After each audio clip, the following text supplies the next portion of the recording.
Jadi di zaman Umar bin Khattab kalau ditemukan ada orang yang mencaci maki atau menganggap bahwasanya ada sahabat lebih baik daripada Abu Bakar, dicambuk. Di zaman Ali pun begitu.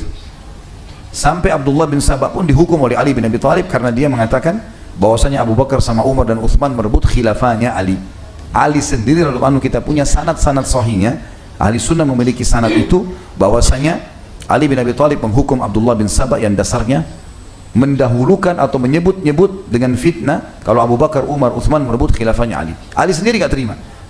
Dalam sebuah riwayat Bukhari, seseorang atau beberapa orang datang bertemu dengan Ummul Mukminin Aisyah radhiyallahu anha dan berkata, kenapa Abu Bakar dan Umar dicaci maki padahal kami mengetahui kebaikan-kebaikan pada mereka? Kata Aisyah radhiyallahu anha jawaban yang mulia dengan ilmu yang baik, sesungguhnya orang-orang ini tidak memahami syariat Allah. Allah memerintahkan agar mendoakan para sahabat Nabi, mereka malah mencaci maki dan mengkafirkannya. Bismillahirrahmanirrahim. Tetapi secara global teman-teman sekalian, secara global semua sahabat wajib kita doakan dengan mengatakan radhiyallahu anhum ajma'in, sebagaimana Allah sebutkan dalam Al-Quran, a'udzubillahi minasyaitonirrajim, radhiyallahu anhum wa radu an. Makanya Aisyah radhiyallahu anha pernah ditanya di zaman Uthman bin Affan menjadi khalifah, mulai ada gosip-gosip, berita-berita menyalahkan Abu Bakar sama Umar, ya, radhiyallahu anhum ajma'in. Dan ini teman-teman, kalau antum menghadapi dalam kehidupan sehari-hari ada orang yang caci maki, ada orang yang fitnah, tidak usah kaget karena manusia lebih baik daripada kita difitnah juga.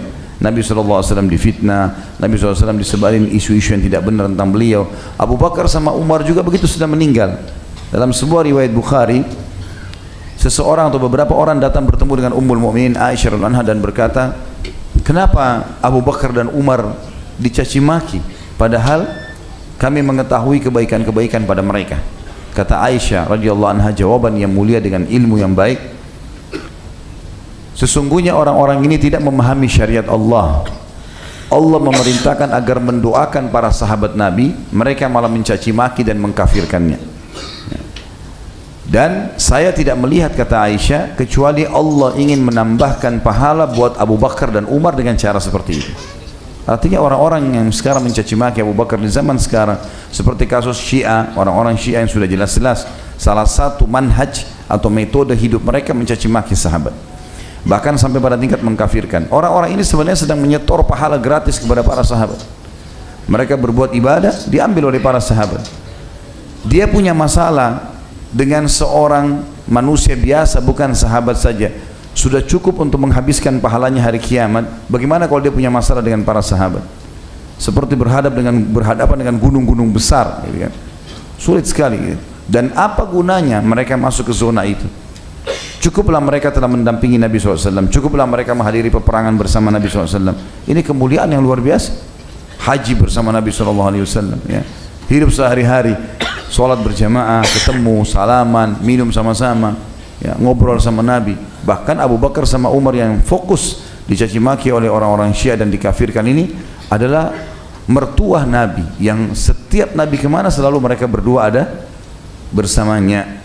Sampai para sahabat mengatakan, kami tidak heran Abu Bakar dan Umar menjadi pemimpin setelah Nabi SAW meninggal, karena sudah sering kami dengarkan Nabi SAW mengatakan, aku pergi bersama Abu Bakar dan Umar, aku datang bersama Abu Bakar dan Umar. Jadi sudah biasa itu. Maka sangat aneh kalau ada orang mencaci maki orang yang terdekat bagi Nabi SAW. Tentu target daripada orang-orang ini mencaci maki sahabat sebenarnya adalah Nabi SAW. Targetnya itu. Tapi mereka kalau mencaci maki Nabi langsung, seperti Abdullah bin Sabah, tokoh yang sekarang diubah-ubah lagi oleh orang Syiah, dikatakan bahwasanya itu tokoh fiktif. Padahal kita sudah jelas-jelas punya rujukan-rujukan yang pasti dengan sanad-sanad yang sahih tentang keberadaan Abdullah bin Sabah, orang Yahudi yang pura-pura masuk Islam dan membentuk pemahaman Syiah itu. Dan jelas-jelas konsepnya mencaci maki dan mengkafirkan para sahabat ridwanullahi alaihim. Mencela sahabat ini berarti mencela Nabi SAW, dan mencela Nabi berarti mencela Allah, ya. Ini bahaya sekali, ya. Saya yakin kalau teman-teman di sini berumah tangga dengan normal, dia memilih mertua, calon istri atau suami yang baik, saya yakin pasti dia tidak akan terima kalau mertuanya orang baik atau istrinya orang baik lalu kemudian dicaci maki. Saya yakin dia tidak akan terima itu. Bagaimana bisa seseorang mencaci maki istri Nabi, mertua Nabi, gitu kan? Dan orang-orang sudah meninggal, sudah lewat waktunya. Untuk apa kita habisin waktu di situ? Ya. Tidak ada manfaat sama sekali. Menyiapkan musuh-musuh yang berat pada hari kiamat. Gitu kan? Di sini diangkat oleh Imam Az-Zahabi dalil pertama hadis Bukhari tentang masalah dosa besarnya seseorang yang mencaci maki para sahabat ridwanullahi alaihim. Kalau di sini yang kita bahas adalah mencelahnya, ya, mengatakan misal kalimat-kalimat yang tidak santun lah. Tapi kalau ada yang mengkafirkan sahabat, ini sudah tidak diragukan kekafirannya juga.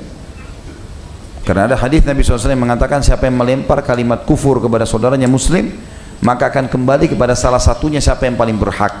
Kalau ketemu antara orang-orang ini dengan para sahabat, pastilah para sahabat yang tidak mungkin kafir, mereka yang kafir karena sudah sampai meninggal dibuktikan beriman kepada Allah dan Rasulnya. Tapi orang ini belum tahu, bisa saja dia meninggal gitu kan dalam keadaan kafir.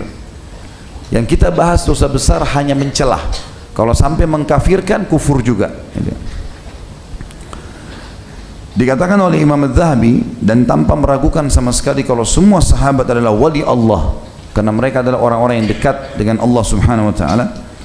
Diangkatlah hadis Bukhari, hadis qudsi, kata Nabi SAW, Inna Allah Azza wa Jal qal, sesungguhnya Allah yang maha tinggi dan maha mulia telah berkata, Man ada li waliyan faqad adzantuhu bil harb.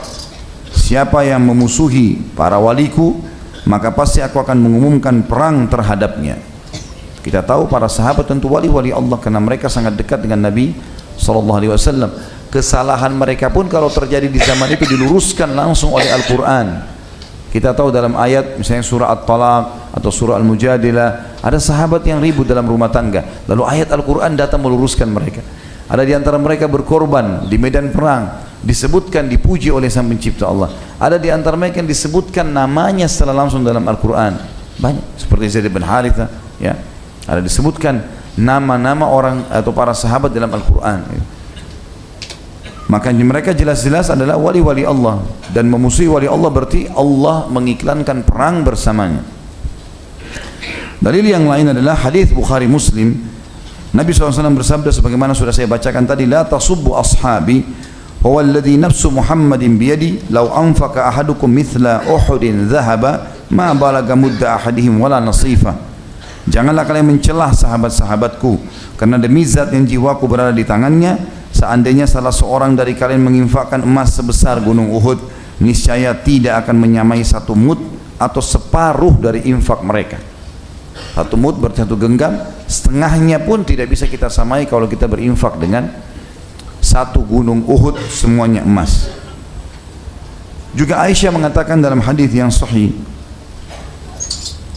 dan hadis ini diriwayatkan Imam Muslim, umiru bil istighfari li ashabi Muhammadin sallallahu alaihi wasallam fasabbuhum. Sungguh aneh perkara orang-orang yang banyak mencaci maki para sahabat Nabi, padahal mereka diperintahkan untuk memohon ampun untuk para sahabat Nabi sallallahu alaihi wasallam, tapi mereka justru mencaci maki mereka. Sudah tahu ayatnya, ya? Ada di antara doa yang kita dianjurkan baca adalah Rabbana ighfir lana wa li ikhwanina alladhina sabaquna bil iman wa la taj'al fi qulubina ghillan lil ladzina amanu rabbana innaka raufur rahim. Ini di antara doa yang kita dianjurkan baca dari Al-Quran, yang artinya, wahai Tuhan kami, ampunilah kami dan orang-orang yang telah beriman sebelum kami, dan janganlah engkau letakkan di dalam hati kami kebencian terhadap orang-orang beriman yang telah lalu itu. Sesungguhnya kau maha pengampun. Yang dimaksud sini kata ulama adalah para sahabat, karena kita datang setelah itu membaca, atau orang-orang bahkan setelah datang sahabat, tabi'in dan seterusnya, sebelum kita semuanya kita doakan, puncaknya adalah para sahabat.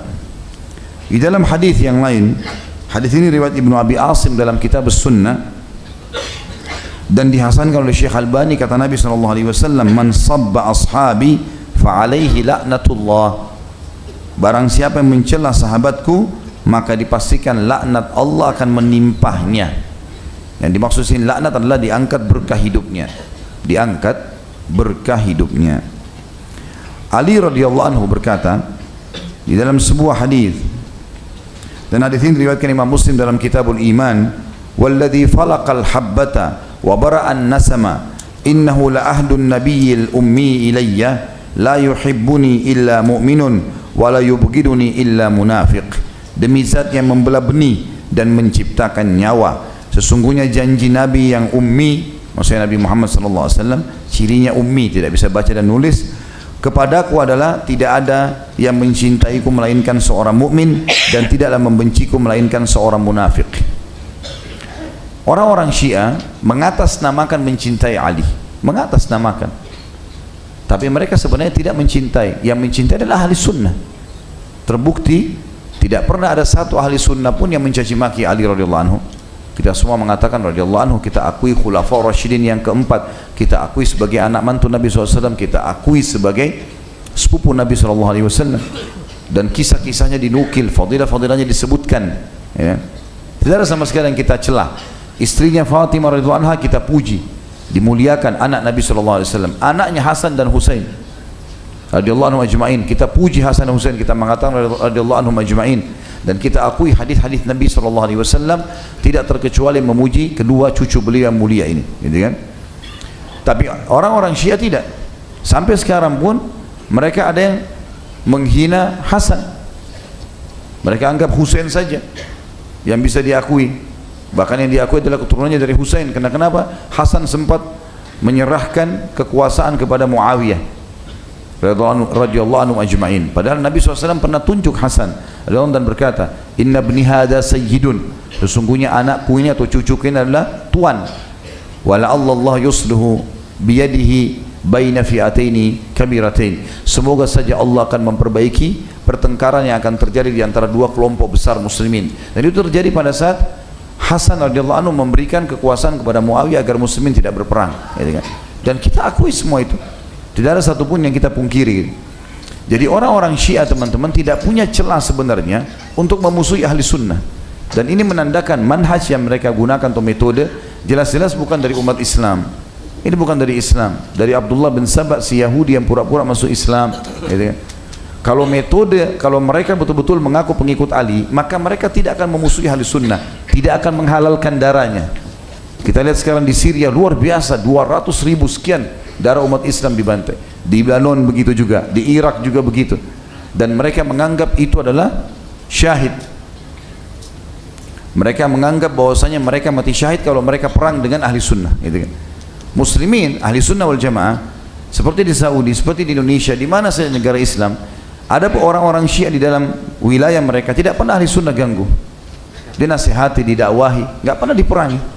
Belum pernah ada sejarah ahli sunnah sengaja mengeluarkan fatwa untuk membunuh orang Syiah secara umum langsung atau memerangi mereka. Tapi terbalik, kalau orang-orang Syiah yang berkuasa, maka halal darahnya ahli sunnah, ya. Berarti ini sudah jelas-jelas bagaimana bisa dikatakan bagian dari kaum muslimin. Ada banyak kelompok yang menisbatkan diri kepada Islam tapi tidak menghalalkan darah muslimin. Di kelompok ini maka mereka mencaci maki sahabat, bahkan mungkin kalau sahabat hidup mereka akan siap untuk membunuhnya. Ini berbahaya sekali, ya. Ini berbahaya dan tidak bisa sama sekali dibiarkan pemahaman seperti ini. Tentu yang kita benci di sini adalah pemahamannya. Ingat kalimat ini, ya. Kita tidak boleh dalam Islam membenci fisik. Kalau ada orang pernah menjadi kelompok Syiah, caci maki para sahabat, bahkan ada orang kafir pernah memerangi kaum muslimin, kalau dia sudah meninggalkan perilakunya dan bertaubat, hukumnya hukum sekarang, ya, hukumnya adalah hukum sekarang setelah taubat, gitu.